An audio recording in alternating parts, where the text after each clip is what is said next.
So I am Jess, for those that don't know me. I am the CEO and co-founder of Differing Minds, which is a not-for-profit social enterprise that supports organisations and other settings to become more neuro-inclusive, so to more inclusive of those with differences such as ADHD or autism, dyslexia, dyspraxia, Tourette's, and everything that falls under the wonderful neurodiversity umbrella. And we do that in the workplace. We are just about to start doing that in schools, and we want to take it beyond to all possible environments. And I'm delighted to welcome Emily today. Emily and I connected probably around 9 months ago now, and it's been a joy getting to know her and hearing her story and working with her to some degree. Emily is autistic, she is dyspraxic, and we will hear more about the autism side of things as we go through this session. And Emily was late to be diagnosed as autistic, and which is something we will definitely get to in this session.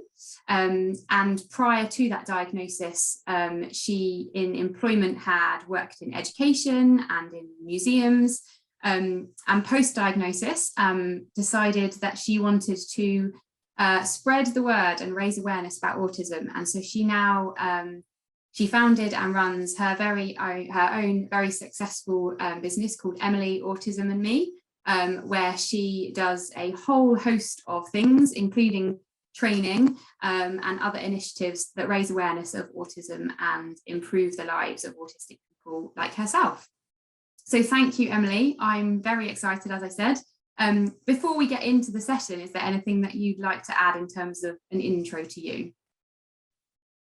No, just thank you for having me. That was, perfect intro. That was great. Thank you. And just thank you everyone for coming along. Yeah, definitely. Thank you. Brilliant. You're very welcome. So let's start kind of at the beginning, but not necessarily at the beginning, as you'll tell us. But could you talk us through a little bit of your autism diagnosis and how that came about? Yeah, so I'd really struggled kind of growing up. So school wasn't very easy for me, so particularly transitions. So I went from infant school from 4 to 7 to junior school 7 to 11, and then obviously high school.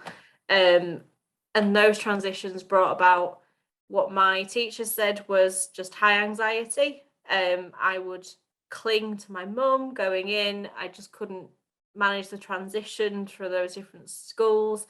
And it was put down to mental health, and that was it. There was no kind of other reasons given for those difficulties that I was having throughout my life. Even when I was in school, my teachers were saying, oh, Emily is distracted by noise and she needs to learn to stop being distracted by it. There was no, why is she distracted by noise? I mean, I laugh about it now because I just think, oh, come on, it was quite obvious. And whilst I was at high school, I was referred to CAMS. So that's the child and I've now forgotten what child and adolescent mental health services. There we go. I was like, it's not adult. What does the A stand for? So I was referred to them when I was 11, and I went through family therapy, group therapy, individual therapy throughout those years from 11 to 16. And again, it was always just, oh, you're not trying hard enough, Emily. Like, why is nothing improving? I was just getting more and more anxious. I missed pretty much most of year 7 in school, most of year 9 in school, and most of year 11. So the fact that I came out of it with GCSEs is outstanding, really. I don't know quite how I managed to do it, because I just basically wasn't there. I was just labelled as a school refuser. Again, no real investigation. And I know there was the Children's Commission was interviewed about actual lack of attendance for some pupils yesterday, and again didn't look into the reasons why children don't want to go to school. And I'm saying don't want to, it's the environment. So that was a really challenging time for me, kind of growing up and not knowing. I'd say those mental health difficulties continued until I was 26, and I'd now gone through CBT at university, cognitive behavioural therapy. We'd done more one-to-one support, and eventually I ended up with my community mental health team, because I was in crisis and nobody really knew what to do with me. And that is literally what my GP said: we don't know what to do with you anymore, which is really nice to hear when you're struggling with your mental health. Not so and the day before I'd been told, oh, well, they're just going to send you to an inpatient unit because, you're just not trying hard enough. You're going to be separated from your family. You're going to be separated from your friends. And that's it. That's where you're going to stay. Luckily, that didn't happen. And I'm still not being in an inpatient unit. Within an hour of spending time with me, the community mental health team said, has anyone ever said you were potentially autistic? To which I said, no. I'd heard the word. My GCSE chemistry coursework was on, does the MMR vaccine cause autism? I'm really hoping I said no, because I really try to fight for that view now, and that doesn't happen. And just, I'd done autism training so many times when I was in schools, and in museums as well. And I just thought, no, that's not me. I'm not autistic. I'm just the most anxious person you could possibly be around, and a perfectionist. That's me. I'm not autistic. But 11 months after being told, yeah, you're potentially autistic, I received my diagnosis at the age of 27, and yeah, I make sense now. It's been the hardest journey, but also the best thing that could have possibly happened. So that's, yeah, my life really leading up to that moment. Yeah. Amazing. Well, not amazing. A lot of things that could potentially have been different for you, which is such a shame. But you mentioned there are a few, well, quite a few, unfortunately, missed opportunities to have picked that up, or at least to have started having those conversations, not only through CAMS, but as you said, interestingly, you went through autism training, and at no point did you recognize yourself or relate to what they were saying. So it'd be really interesting to hear a little bit more about that. So what were the types of training that you had, and what were you taught that you didn't relate to, and that you can now look back and see that doesn't quite fit for everybody? Yeah, so there were so many things about the training. I mean, first of all, is that all the examples given were always boys. They were always under the age of 10. They were non-verbal or non-speaking. They were into trains, they were into computers. And I mean, obviously I don't tick the boy or the the under 10, as much as I sometimes would wish that I was back to being under 10. I barely stop talking most of the time, apart from when I've maybe shut down, if I'm too anxious or just drained. Trains, they get me from A to B.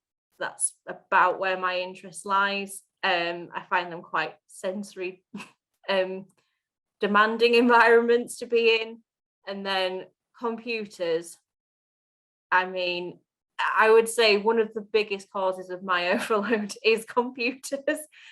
So yeah, couldn't relate to it in that way. I did training again because it was always from the perspective of, it's just autistic children. It's never, autistic adults. So I was like, oh, well, I can't be autistic because I'm over 18 now. Why? Like, I'm so annoyed with myself that I used to genuinely think, oh yeah, once you get to 18, I don't know what I used to think used to happen, because it was never talked about. It was always, oh yeah, that's a thing. I even did training on, eventually later on how to support autistic staff.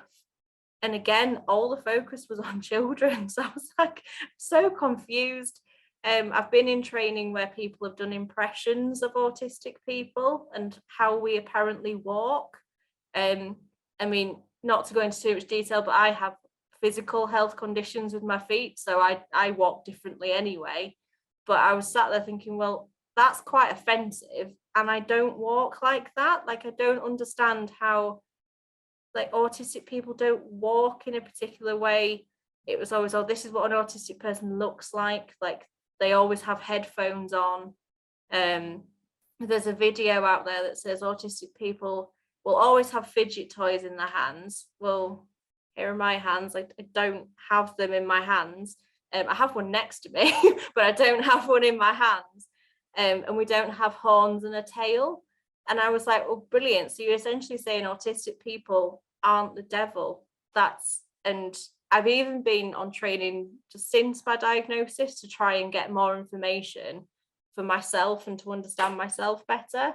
Because I think that's really important. And it's things like, oh, well, autistic people won't get employed because they're below average. They're below average intelligence, they're below average in their experience.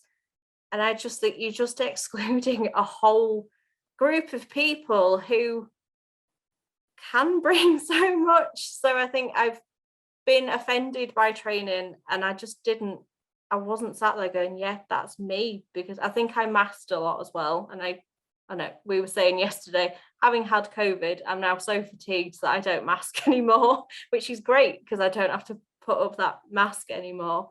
So yeah, I think I've probably rambled on quite a lot there, but hopefully that makes sense. That's so interesting. And I can relate to a lot of what you're saying, not because I'm autistic myself. I'm not autistic, but as you know, I have an autistic little girl. And because she is not a boy, and she masks and she doesn't look like the stereotype, she seems to be caught in between. She's not non-speaking, she definitely speaks, but her communication is developing slower than her peers. So she's kind of in the middle. She's not standing out really at either end. And I think you're totally right. And when you were saying, when you look back, you can't understand what you thought happened when people became adults. Did being autistic just disappear? But we are all kind of led to believe that from what we're seeing all of the time. So that's just what we think in our heads, and it's quite difficult to break away from that being what we expect. And as you know, and we've spoken about in the past, I was totally ignorant to all of this before I had my little girl. And it's been amazing for me to have this world opened up. And one of the reasons that we set up Differing Minds, and one of the drivers behind it, is to educate people before it impacts them personally. Because if we could all understand it better and we didn't have all of these biases and these stereotypes involved, then the world would be a much, much better and a much more inclusive place. And one of the other things that we had mentioned in prep for this session was kind of when you got your diagnosis. Do you want to talk a little bit about that and the challenges maybe that brought? Yeah, absolutely. So it's coming up to 2 years since I had my first appointment to start the diagnostic process. So I had my first appointment with the local team on the 24th of March 2020, which was the first day of that full national lockdown in the UK. So I was dealing with, at the time I was working in a school that had to close for a week before we reopened for kind of key worker children. So I was out of routine. I suddenly then couldn't go out anywhere anyway. But my mum was a key worker, so she was going out. And then I was faced with, and now you've got to do a 3-hour telephone call to talk about your entire life and everything you've struggled with. Phone calls are not the most accessible thing for me anyway. If I know somebody and I'm comfortable with them, I will do a phone call. But for me, I had no idea who this person was on the other end of the phone. And it really struck me that one of the biggest barriers is that the questions they ask you as an adult are the same questions that they ask you as a child. So there were some questions where I felt very patronized, and even the way they were being said, it was like, do you have a best friend? And I was sort of at the point going, well, no, like I have close friends, like, but it just, the way it just felt very, very much not adapted to the audience that they had. I'd be interested to be like a fly on the wall of another one to see if they asked it in the same kind of patronizing manner. It's interesting also to note that the place that I was diagnosed is called Leeds Autism Diagnostic Service, which literally is shortened to LADS. I mean, could it be more? You couldn't. Oh, somebody pointed it out to me. I couldn't stop laughing. So yeah, I went through that process, starting it on the 24th of March, and then was just essentially left. There was no information. They weren't keeping you up to date. Yeah, so dealing with the pandemic and everything that brought with it, and then all this uncertainty of, am I going to get diagnosed? I was in kind of lots of conversations with my own GP, who was saying, oh, well, we can't do this and we can't do that. And it was just getting so built up, and again, referred to more mental health services, where I was saying, I've got access issues. And they'd say, have you got a diagnosis? No, I don't. Because that's a big barrier. If you don't have the diagnosis, then you can't then access certain support. And then actually when you get the diagnosis, you can't access it anyway. So that's a whole other issue. But yeah, finally on the 16th of November, so it'd been nearly 8 months where I'd just not had any contact or anything from anybody around the diagnosis. I had a Zoom call very much like this, but with less people on it, luckily. And I was told, okay, we'll ask you some questions, we'll have a break, we'll do some activities, and then we'll have another break, and then we'll give you our decision. I've still never found out what those activities were, because they did the questions. It started late as well, so I was already quite on edge. Then we went to a break. We came back. I was like, right, okay, I'm ready for these activities. And instead of that, I got, okay, we've looked at all the evidence and decided you're autistic. And that's how it was delivered. I know they say autistic people are blunt. I have to say that was the most blunt way I could have been told and given that diagnosis. So I did cry, and I don't know if it was out of relief or just, you've totally disrupted the routine of how I expected this to go. So lots of barriers and lots of things that need to be changed about the actual process as well, even outside of COVID. Yeah, I can fully agree with all of that you've just said. And I think it's really interesting. Obviously, your process had kind of started pre-COVID and then really kicked off in COVID. But as we talked about, there's just so many, especially women, older women in their 30s, 40s, 50s, and beyond, who during the pandemic, having had all of their structure and routine and normality of their life taken away, has really kind of brought to the fore some traits of neurodivergence potentially. And so lots more women exploring potential diagnoses of ADHD and autism, and things like that, which I think is very interesting outcome of the pandemic, and actually I think is very positive, hopefully, outcome of the pandemic for people to understand themselves better. And I'm just quickly going to pop to the chat. So we were talking before about your essay or something like that. You were saying about whether vaccines cause autism, and Jeanette said no, it does not cause autism. And I just wanted to clarify that yes, Emily and I fully believe that to be the case as well. I think what Emily was saying was that back then, maybe pre-understanding a lot more about being autistic and autism, sometimes you can be led to believe with what's in the media and what people are told that isn't. I think that it's obviously it's moved on, I think, in recent years, but yes, we 100%, to clarify, do not believe that autism is caused by vaccines. Absolutely. I will always recommend getting the MMR vaccine. Yeah, it does not cause autism. Definitely. Yeah. So great. Well, on to, I guess, a really important part of the chat, which is what this is all about, really, and based on your experience and the missed opportunities that you faced, what do you think are the failures in autism training? We've talked a little bit about them, and how do you think that we can do it better? I think some of the failures are the fact that autistic people are not involved in any of the development of the materials, and down to real. I mean, so many times in those training sessions, I've been told what terminology I have to use by somebody who it doesn't actually relate to.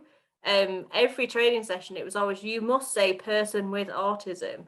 And then I got diagnosed and thought, I really hate that. Like, to me, like, person with autism makes autism sound like a handbag. Like, I can put a handbag down and I'll walk away from it and I'm Emily. But as much as there are days when I love being autistic, but there are some days where I just think, oh, I just need a day off. from this. There are times I wish I could put it down and walk away, but that doesn't happen. So yeah, kind of the things around not having autistic people involved or even delivering it.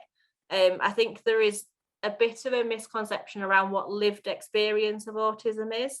And I'm saying this knowing Jess very, very well.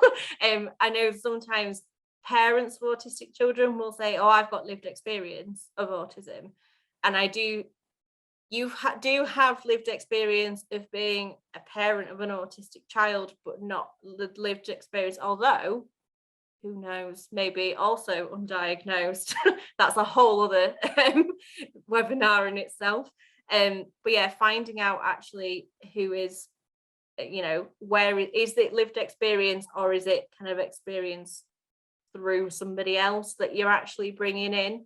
A lot of the time, like, yeah, massive debate around kind of that kind of language I've just seen in the chat.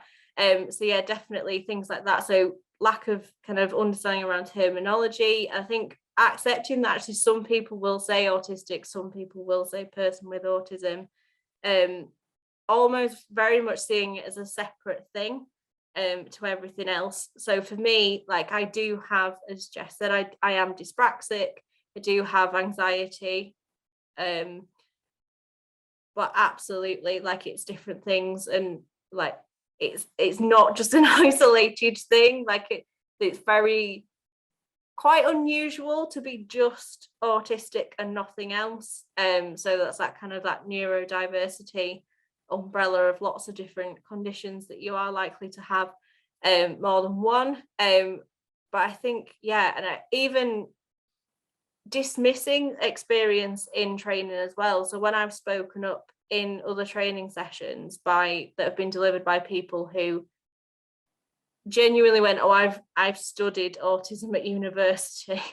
And I was like, oh, there's a red flag before I've even started. I think I was getting a diagnosis at the time, and they said, tell us a bit about what you know about autism. So I said, well, I'm currently going through the process of getting a diagnosis. Oh, you won't get one. I literally 4 weeks later, I think I had it. So not dismissing those experiences, having us involved in, whether it's through delivery, not everyone will be comfortable standing up in front of a room of people and talking. I actually find that really much easier than a one-on-one conversation, because there's lots of things I don't have to think about. And avoiding stereotypes is a really big one, I think, or presenting myths as fact. I genuinely, or using the word symptoms of autism. This is another training session. It might have been the same one that said you'll never get a diagnosis. They said, oh, these are the symptoms of autism that we're going to talk about. And I was like, I'm not ill. I have a disability, but it's not like an illness. And then it was around, okay, shout out what you think are kind of myths around autism, kind of linking on from the symptoms. Now, obviously, if you tell me to shout out as a literal thinker, that is exactly what I did. To his like absolute shock, I don't think he'd ever had that happen before. Such an autism expert. And then I said, oh, it's about lack of empathy. That's quite a big myth. And another reason why I went missed, because I do over empathize. I know some autistic people do lack empathy, but I know that others don't, and they have too much of it almost. That's why it's a spectrum. And he went, oh no, that's not a myth, that's an actual like symptom of autism. And I said, but it's a myth. And I think that lack of understanding, and actually not just having one autistic voice involved, everything I do, I will always ask other autistic people for their experiences as well, because I recognize that I am one person representing a lot of people who are not the same as me. So yeah, co-producing, I know that's a massive buzzword at the minute, and I'm I'm sure everyone else is as bored of hearing it as I am. But yeah, co-produce everything, whether it's training, resources. If you've got autistic staff members, let them come in and give feedback on things. Make sure that if there is somebody coming in external who's doing some training, say, look, we've got autistic staff members, and put reasonable adjustments in place as well. Like, that's key. I think a lot of people, specifically when I've done training, like Jess has put loads of reasonable adjustments in for me for today, which is why I feel so comfortable being here. But I've done other things where reasonable adjustments have not been put in place. And at the end, I've gone, I just need to curl up under a weighted blanket and not come out for the rest of the day because it's been so difficult. So yeah, I've probably not done that in a very clear way, but lots of different things in there to do to make training better, to include other people in those sessions is so key.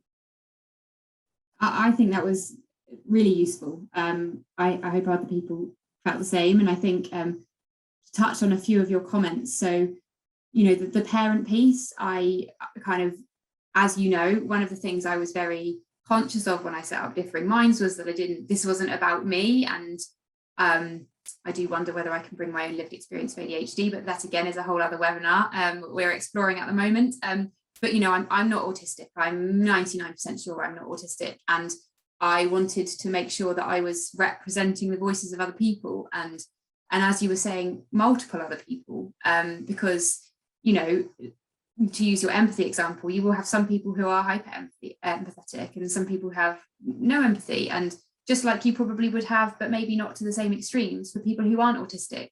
And so bringing all of those voices in to make sure that they can play a role, like you said, offering the opportunity to play the role at any point in that training process. So whether it's, creating the training, whether it's reviewing the training and just feeding back if they don't want to be a core part of doing it, or, it's one of the things that, as we're looking at doing for our primary school initiative that we're about to launch. We want to be representing the voices of primary school kids who want other kids to know what it's like to be neurodivergent, and that's very, very important. And I think, as you were saying, the kind of reasonable adjustments thing is equally important. Just saying we want autistic people to be involved in the creation of this, but not putting anything in place that makes it accessible for them is pointless, because then you can probably pat yourself on the back and think, well, I tried and I asked, and actually they can't do it, so it's not my fault, and that's why I've had to do it myself. So yeah, I think there's a lot of really interesting things in there. And one of the other things that you said about university, or I guess more kind of academic learning, which I think definitely has its place, but you're right in that, I haven't gone through a uni course or anything like that on autism, but I was speaking to someone recently who is currently going, who is at university studying a topic where autism is a key part of what they're learning, and they are autistic. And they chose it because autism is one of their special interests, and they really wanted to be able to learn more about it and really focus in on it, and I guess do something with it to make a difference. And they were just saying that it's just not what they were hoping for or expecting, because it almost feels like they're talking about something that is not much like the training experience, but there are similar, this is just one university course, I can't speak for all of them, and it's one person's experience, but there are definitely parallels in these issues, and hopefully a quite clear, not necessarily full resolution, but start of a resolution in terms of getting autistic people involved in all of these different topics. And as everybody says, nothing about us without us, and I think that's just simply what it is, really. So yeah, it's really interesting to hear that. And I think it's probably worth touching on some of the language stuff, because I know it's been mentioned in the chat, and we can go through some of the things that have been in the chat. But Jenny was saying about the big debate over person first language, and totally agree. And that's one of the things that we do in the Differing Minds training sessions when we talk about language, is say that the majority of autistic people prefer identity first language. However, it is an individual choice. And the best thing that you can do is ask somebody who is autistic or has another neurological difference what terminology they prefer. It's exactly the same with terms like disability or disabled, some people are very comfortable and actually want to recognise themselves as being disabled. Some people aren't comfortable with that, and like to use other terms, or a lot of it can be down to the fact that disability or being disabled has historically had negative connotations, and some of the ableism in ourselves and our unconscious ableism makes us think, my best friend, for example, from school was diagnosed with ADHD in September last year, and about a week after her diagnosis, she messaged me and she was like, "Do you realise I'm technically disabled?" And I was like, "Yeah." And to her it was this big thing, because she was like, "Oh, I'm not disabled." And then when you actually break down what that means, there's nothing wrong with it. It's not a negative thing. It's just a fact. But we have to recognise at the same time that there are people that don't like that language and prefer other terms. So I think, yes, Jeanette, you're absolutely right. It's all about, figuring out what the person themselves would prefer. Do you mind if I come in, Jess? Is that okay? Not at all. Go ahead, please do. Sorry. No, just whilst you're talking about that, it's just there's a lot of people that I supported who were very high support needs. They would have been non-speaking. They needed a lot of assistance mobility-wise and going to the toilet and things like that. And I have found in that experience, now I have an autistic son, so just put that into perspective, and an ADHD son as well, so and an autistic stepson, and we could go on, but anyway, by the by, I supported a lot of people in day services, so they were from age 17 up to age 24, and I found that it was their parents more so that would refer to their child as having autism, because it was almost like it was an affliction that had happened to their child to take their child away from them. And it is a mindset change. It's an absolute mindset change that we need to do with people, because that whole, autism, yes, you do have two horns and a tail. So, like Emily said to start off with, it's so, when I'm doing my autism workshop, the first question I ask is, what do you think autism is? There's no right or wrong answer. It's about your perception. And it's changed quite a lot now from, 5 years ago. If I'd have asked that question, it would have been, well, they belong in an institution. And we need to cross over the road because we're going to catch something, and you're just like, you actually demented a little bit. But that this isn't real. But it's come along a long way now, and I do have to say, in my teachings now, a lot of people would say things like difference and unique, and I'm getting a lot more positive words now, and I just wanted to bring that out, and I'm sorry I didn't want to take up your time. Apologies. No, please don't apologise. It's brilliant to get that input, definitely. Yeah, I completely agree with what you're saying. And, it's funny when you get into this world. So, this would have been totally alien to me 4 years ago. But when you get into this world and you listen to people speak, within the first 30 seconds of someone talking about their experience, the terminology that they're using, you're like, oh, this person's knows, this person is kind of in the loop, this person's done their research or is speaking to the right people, or is engaging with the community. And that came across quite clearly from about 5 seconds, I think, of you chatting. So thanks so much for your input. I agree, the tide is turning, and things are changing and people are becoming more aware. It's just happening very slowly, and I think the more that we can do to discuss the topic more broadly, the better. And I think as more people start to realise that, kind of to reference what I was talking about, with the output of the pandemic, one of the outputs of the pandemic potentially being more people recognising it in themselves, the more people that get diagnosed and then start to understand it more and then talk about it and speak to their family members and their friends, the better. Because then it doesn't become this, like you said, these people that sort of live over there, or we want to live over there. And it's just people, we're all just integrated in the same society, and we just all need to understand each other a little bit better. And not always the autistic people to be understanding how to be not autistic and what they need to do to change that way. Yeah, absolutely. If I can just come and I couldn't agree more with what Jeanette was saying. Yeah, definitely. You can really see that things are changing.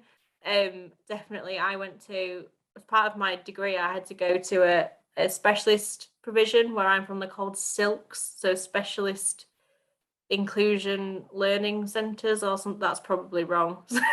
Don't fact check on that one. But and I remember going, and it was a class through, I think they were sort of 16 to 17-year-olds, and they were all autistic. And one of the member staff came up to me and just said, hello, I'm whatever her name was. If I say run, run fast. So to me, my idea of autism was something to run away from. And I was like terrified. And I just thought, okay, autism is something to be scared of. I don't want to work with autistic children. That's awful. That's not and the idea that I ever had that in my head, like, I'm quite ashamed that's how people were talking. I have since been to other schools very similar, and I know that that's not the case anymore. But that was probably 2014. So what's that? 8 years ago ish. Yeah. So you just think, yeah, I know, Jeanette, you said in like the last 5 years things have changed.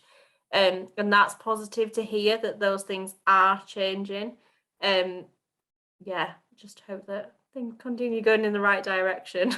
It will. We'll make it happen. But yeah, it's really interesting hearing your perspective. And I'm just going to pop back to the chat. So we've had a few comments. So Sharon said that she's just been diagnosed with ADHD and autism at 52. And it's really disabled me. She says, my children have diagnoses, and that's why I got the assessment. I don't know how to feel or behave. I have been diagnosed over the years with ongoing depression and anxiety. Not knowing this, now knowing this, I haven't. Interested to hear how you made the transition, which I think is an interesting topic of conversation. Yeah, that's a really interesting one, and a question that I haven't actually been asked before. So yeah, I always like new questions. I mean, I always say when somebody's finally got a diagnosis, congratulations, but I know that's not what everyone always wants to hear. If it's been kind of quite difficult, I think for me as well, with the diagnosis of anxiety and depression previously, it was about sitting down and working out, okay, so what's anxiety and what's autism? And I have to admit, sometimes still now I'm a bit confused as to which one's which, because they do cross over a little bit. So it was about kind of working out those different things and really working out what being autistic meant for me. So does it mean that, you know, that I don't like being in a particular crowded space? Does it mean that I need to have some form of sensory input when I'm like a weighted blanket, when I'm trying to decompress? Does it mean that I need writing done in a different way? Because I think sometimes I've thought, well, why is reading this making me anxious? And it's not, it's more how I'm processing the information. It's got nothing to do with anxiety. So it was really about really methodically kind of going through and going like, okay, so this is related to this. And it was almost like compartmentalizing it. And then I was like, right, so I can deal with this bit now, because I've sort of worked out and finding out what those triggers are that cause that anxiety, which is where those reasonable adjustments come in, and things like that. I hope that's kind of helpful. If you did want to, I know you might not want to unmute and ask, but if there was anything else you wanted to add or anything. Don't know if you can hear me or see me. I can hear. There we go. Yeah. Yeah. Yeah, that does make sense. I think it's really strange, because I actually feel I actually had at 26 had a with all pre-children had a what they classed as a nervous breakdown back then, and now I've been told that it probably wasn't a nervous breakdown, that it was, because I've only had it once and it was diagnosed as mental health, and they said they've now told me that it was probably an autistic meltdown. And so this is all in the last month, and this has come about through as I say, my children have you know, been diagnosed, and it was an off-the-cuff remark that the psychologist said, you know, oh, you've got it, as in, and they've got ADHD and autism. So the thing is, it was just an off-the-cuff remark, and so I thought, well, from the age of 26, when I had this nervous breakdown, the counsellor that I saw, or the therapist that I saw, because it wasn't a thing of any description then, she said about the spectrum, and she said, you know, you're going to have to use this as a gift or a curse.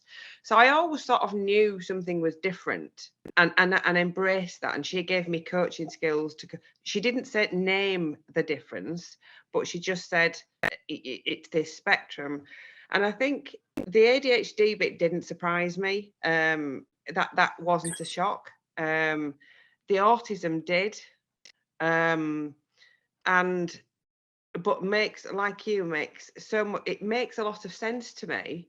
But strangely enough, when you mentioned the mask, it's sort of almost internally, I don't know if this makes any sense, but I already know where I felt anxious, like in groups or not wanting to do this, and I don't read such, and I do just speak my mind. This is how I put it before. I spoke my mind, because if somebody asked me a question, I'd take it literally and I'd answer literally. And then I'd be upset because I could see somebody's facial responses and see that I don't think they're very happy with what I've just said, but they've just asked me that question and I've given them a straight answer. Or not an answer that to me makes logical. So in the house, and the reason I had it done was because in the house we're almost in an ADHD autistic bubble, because the kids get me, I get them. And I think it's the transition bit makes sense, and it's almost like the time scale of because I almost just want to hide away now, and not because I'm embarrassed, but because I just think I'm 52, I'm not actually sure which bits are which. So it does make sense what you're saying. It's just, how long is that going to take me to sort of work all that out? I don't know. Do I need to work it out? Yeah, I think I do really resonate with what you're saying, and I think I'd love to be able to say this is how long it's going to take, but I'm aware myself that as a literal thinker, that if I was told a certain amount of time and it wasn't that amount of time, I'd then be cursing myself for saying that that's how long it would be. I think for me, it was probably during the diagnostic process, so it was probably about 11 months for me to actually accept it, and go along with it.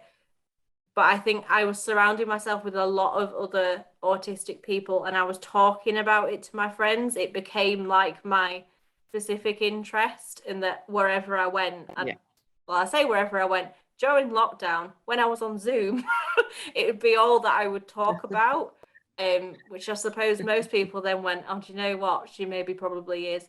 So, yeah, I would say start talking about it if you can. It helps all kind of, I don't know if you're on other social medias, just find other people who are autistic or ADHD, and just, find your community. Have a community. Yeah, absolutely. Yeah. Having a community has been life-changing for me. So, I would say have a and it does feel like it's, for me, it feels like it's almost like I've got so much going on in my mind over like revisiting lots and lots and lots of occasions of oh, that makes sense, oh, that makes sense, that makes sense, and I don't know, it feels 2 steps, because this is only 4 weeks ago I got mine, so it's literally 2 steps forward, and it feels like 6 steps back, and I know ultimately it'll be a good thing, but and I'm not ashamed of it. It's and also I have told a couple of, because I don't have I've got a really tiny social circle anyway, and I've told them, and 2 of them have gone, you don't say. And 2 of them have gone, you're not autistic, and that's sort of, I don't know, I haven't developed words, but it's interesting, this about language, what people are saying about language. I haven't developed a language for it yet, for me. The language thing is, and I can't comment on your particular experience, and I've obviously not gone through anything like that, but for me, I experienced similar things so I should say my daughter's not diagnosed. She's going through a very, very long process, but I know she's autistic, and her teachers know she's autistic, but it took me quite a long time to get to where I am now, and the autistic community as Emily knows, she's one of the first people I connected with that we started talking about this. It's been so enormously helpful to kind of understand what's happening and this view of the world, and then they do help you they don't tell you how you need to speak about it, but they explain why they would use certain terminology and language, and then it just all resonated. So I was like, well, that's just how I'll talk about it. And I used to have I still do have the same questions or the same comments when I talk about my daughter being autistic, because she's not stereotypical by any stretch of the imagination, I will always get, oh, she's not, she's fine, is what people tell me all the time. And I'm like, I know she's fine, she's also autistic. And you just don't know. It happens all the time. But yeah, I echo what Emily said. I would find your community in whatever way that looks like for you, and it's a really positive thing for you, and it's wonderful that you've got your children to go through it with at the same time. So thanks so much for adding that. And I just wanted to touch on something that Zoe said, because it's been, very close to my heart. So she said, I really try to remember that as a parent. And I think this relates to when, Emily, you were talking about how the lived experience of a parent is very different to the lived experience of actually being autistic. She says, I only know my observation of my son's world. I so wish I could be in his mind for a day to be able to truly understand his world's view. And I totally relate to that. And I think that's why, again, on the community front, why I've engaged so much with the autistic community, because I feel like I'm getting as close as I can to understanding without ever really being able to understand. So yeah, again, I fully recommend throwing yourself into talking to as many people who understand it as possible. Great. Okay. Thank you. Did anybody else have any questions? I'll give you another chance to put some in the chat. I had something that came through on email before, Emily, that see if you fancy answering, which was around if you were to look for autism training, for whatever that might look like, are there any kind of watch outs or things to look for that may give you an indication of whether that training is good or is the right kind of training for you to look into? Yeah, so definitely that it's either delivered by an autistic person or it mentions that it's being like produced by somebody who is autistic is always a good one to look out for. I think I probably know more of the red flags to look out for, if I'm honest. So things that usually alarm me are when it uses things like, manage your child's challenging behavior, and I'm like, right, okay, so you're a no to start with. If it mentions specific people who have been involved in it, so you might have heard of Simon Baron Cohen, who I always mix up with Sacha Baron Cohen, who played Borat. Two very different people. To be very careful when I post online. Some of his content is quite harmful for autistic people, and actually a lot of his theories have since been debunked, is that the right word? Like shown as to be not right. So usually I would try avoid things that he is involved in or they're involved in. Other things that really just sort of anything that's person-centered is quite good if it's sort of looking at and somebody that recognizes that autism is a spectrum and that everybody is different. So if that's mentioned, that's usually quite a good one to look out for. I suppose somebody who will talk to you about kind of, if they approach you and say, okay, so this is, you've approached me about this, how can I make that tailored to you? And somebody who asks about those needs and how to tailor it. I personally will always find out about the company and tailor everything. That's a really good thing to look out for, because it means that you're being heard as an organization rather than that, as well as not just focusing on training that's for children. If it only looks at children, I'm well aware that schools for autistic children right now are not happy places. Having been in them myself 20 years ago, they weren't a happy place for me either. But yeah, just make sure that it's recognizing that it's a lifelong condition that doesn't just miraculously disappear on your 18th birthday. Because what condition does that, where it just miraculously disappears when you turn 18? Probably the really kind of key things to look out for. So just anything that's kind of, really clear that there's autistic involvement, kind of bespoke things, and lifelong are probably the three things to really look out for in terms of positives for training. Brilliant, thank you. I think that's really clear. Something just through from Zoe. So I listened to a great input recently where the presenter said neurodiverse people are evolutionarily necessary, and I found that really interesting in thinking about trying to get the world to recognise the positives and it not being seen as some scary thing. And that's so true. Absolutely what we believe. And yeah, it's a different way of thinking. It's not the wrong way of thinking. It's a different perspective. It's not the wrong perspective. And I think the more people can understand that, the better it can be in so many different settings. And yes, Jeanette, there are hundreds of famous neurodivergents, probably hundreds that don't know they are as well. And so quite a lot of the work that we do with organisations is, we'll talk to people and they'll say, well, we haven't got any senior people who are neurodivergent. Like, you haven't got any senior people that are A, telling you, or B, know themselves. So it's, there are so many wonderful people who have done, world and life-changing things for us all. So it's absolutely needed, and we need to make sure everybody realises that. Well, thank you so much, Emily. I've really enjoyed it. It's been a pleasure to talk to you as always. Thank you to everyone that has joined. It's been great to see you all, and I really hope that you've taken something from it. Thank you for asking all of your questions and inputting. And yeah, we would love you to stay in touch with Differing Minds, and a reminder that Emily is from Emily, Autism and Me. So go and check out more of what she does. Definitely check out what we do at Differing Minds, and please do stay in touch. Follow us on LinkedIn. You can very welcome send me an email at jess@differingminds.co.uk. And thank you once again, and look forward to hopefully seeing you on one of our future webinars.